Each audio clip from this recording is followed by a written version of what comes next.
அதில் நீதானே சாமி. இங்க நிலவுகள் பல கோடி, ஆனால் நீதான் பூமி.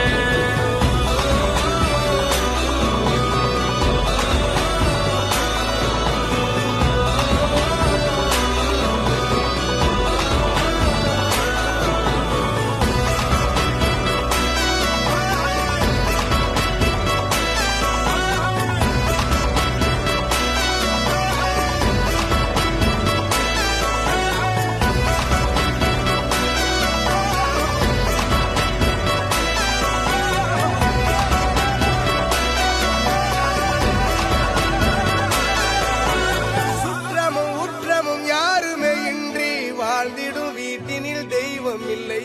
பாசங்கள் நேசங்கள் ஏதுமே இன்றி வாழ்ந்திடும் வாழ்க்கையோ வாழ்க்கை இல்லை.